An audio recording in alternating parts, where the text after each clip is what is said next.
আহারে আমার মাই এটা কতদিন পরে আইছে। হ্যাঁ, তুমি কেমন আছো? এই বেরিয়ে আইছে, এই বেরিয়ে আইলি একটা না একটা গ্যাঞ্জাম বাদে তারপরে যায়। আইসে আবার নতুন কোন মতলবে আল্লাহই জানে। প্রতিবার আইসে শাশুড়িটারে কি জানো কয়, কর পরে শাশুড়িটাই চুপ করে বই থাকে, কোনো কথা কয় না। আমরা দুইজনে থাকলে কোনো কাম নিয়ে রাগ হইলো আমার লাগে ঝাড়ি টাড়ি দিয়ে ঠিক হয়ে যায়। আর এই বেরিয়ে আইলেই 3 দিন পর্যন্ত ঝামেলা লাগেই থাকে। আম্মা দেখছো তোমার বউয়ের কোনো খোঁজ খবর নাই, কোন সময় আইছি। আরে ও তো এদিক কাম হরে আছে মনে হয় এখন একটা কামে। হয় তুমি আশকারা দিয়ে দিয়ে বউটারে এমনি বানাইছো। আরে না বৌমা কাম কাজ করে তো। আরে দেখ তোমার বৌমার কি কাজকর্ম করে, আমরা যা করি শ্বশুর বাড়ি গিয়ে তার এক ভাগও তো করে না। কাজ করতে করতে খাওয়ার টাইমটাও পাই না। আরে শ্বশুর বাড়ি যে কত কষ্ট করো। হেলে গিয়ে তো কইতাছি তোমার বউটারে এত আশকারা দিও না। ও তো রান্না বান্না সবকিছুই করে। আরে খালি রান্না বান্নার ঘরের কাজকর্ম দিয়ে কি হয় নাকি? তুমি আরো বেশি বেশি কাম করতে কবা। আরে বোঝো না, এই যে কাম করে দিতেছে এইটা হচ্ছে একটা দান্দা। একটু কাম করে তোমার ফুসলে ফাসলে যা কইবো তাই করাইবো। কি কইলি এইটা এরমের শয়তানি মনের মধ্যে। তা নয় তো কি। ননদিনী তোমার আজকে আমি বুঝাইয়া দিব আমি কেমন বৌমা। তুমি 2 দিন পর পরে আমাকে শাশুড়ি বৌমার ভিতরে ঝামেলা বাদাই দিয়ে যাবার মজা লবা তা তৈব না। আরে দেখতাছি মনে হইতাছে চেনো না যে আপনি জিগেইতাছো। আমি তো জানি না যে আমি আইসেন। জানবা কেমনে সারাক্ষণ রুমের ভিতর বইয়া থাকলে? আভা আমি যদি রুমের মধ্যে বইয়ে থাকি এই ঘরে সারা কামড়ি কেডাই করে? আর করবো আমার আম্মাই করবো বইয়া বইয়া। আমার ইজি জ্ঞান আম্মাই করে কি কি শোনো, আমরা কিন্তু সবই বুঝি, আমরা এখনো ফিডার খাই না। আম্মা ছেলের বল লাগে থাই, ছেলের বল গুণগান তো কইবই। তাই বলে কি সব সত্য নাকি? তা আপনার শ্বশুর বাড়ির কি অবস্থা? আমরা শ্বশুর বাড়িতে যা কিছু করি, যেভাবে সংসার গুছিয়ে রাখছি, তাতে শ্বশুর বাড়ির অবস্থা খারাপ হইব কেমনে?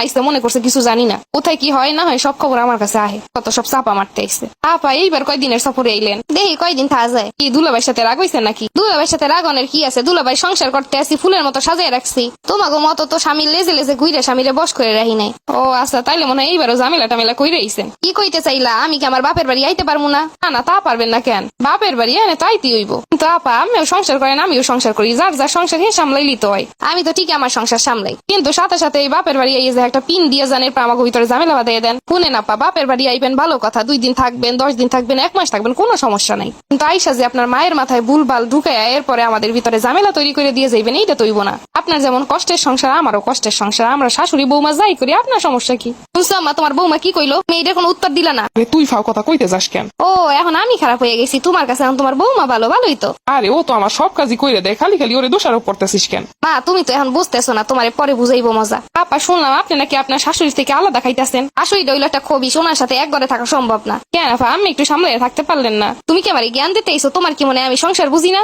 আমার সংসার আমি খুব ভালোই বুঝি, কার সাথে কতদিন থাকা যাইবো আর কিভাবে কাটানো যাইবো। ঠিক কইছেন, আপনার যেরকম আপনার সংসার বুঝেন, আমি সেরকম আমার সংসার বুঝি। 2 দিন পর পর এসে খোটা মাইরা একটা কথা বলবেন না। দেখছো মা, তুমি কোনো কথাই কইলা না, তোমার বউটা আমারে কত কথা শুনাইতাছে। আমি যে কি কম আর কি কম কিছুই বুঝতাছি না, আমার মাথার উপর দিয়ে যাইতাছে।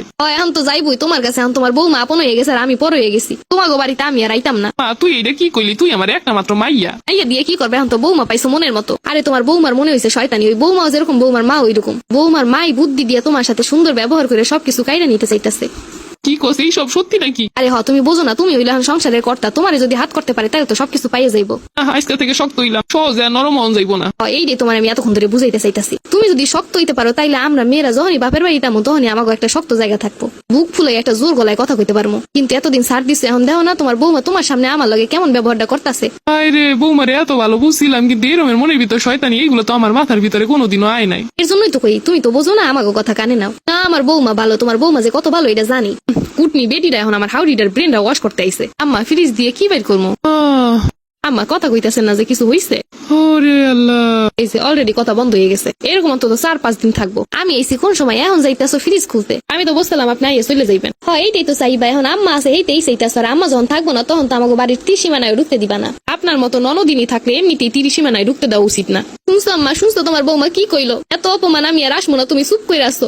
বৌমা অনেক হইছে, তুমি অনেকক্ষণ ধরে আমার মেয়েরে যা ইচ্ছে তাই বলতাছো। মা আপনি দেখেন আপনারা আমার ভিতরে কত সুন্দর সম্পর্কটা কেমনে কি কি কইয়া নষ্ট করতেছে। আমার মাইয়া যা কইতাছে আমার ভালো লেগে কইতাছে। আমার মাইয়া কি চাইবো আমার খারাপ হোক? আমি আগেই জানতাম আপনার ব্রেনটা এরকম অস করে দিয়ে যাইবো। এটা হইলো আমার বাপের বাড়ি, আমার অবস্থান আমি কেমনে শক্ত করে নিবে আমি খুব ভালোই জানি। শোনো বৌমা, ভুলেও আর কোনোদিন আমার মেয়ের সামনে মুখে মুখে তর্ক করতে আসবা না, তাইলে কিন্তু একটা হেস্তনেস্ত হইয়া যাইবো। হ্যাঁ হেস্তনেস্ত একটা ওর দরকারই আছে। এর পরের বার আমিও দেখে নিব, আসবে ভালো কথা। কিন্তু আইসা যদি খোঁচা মার আর এরকমের সংসারে অশান্তি বাঁধানোর মতো কাজকর্ম করে তাইলে একদম মুখে স্যার দিয়ে দিব খুন্তি দিয়া।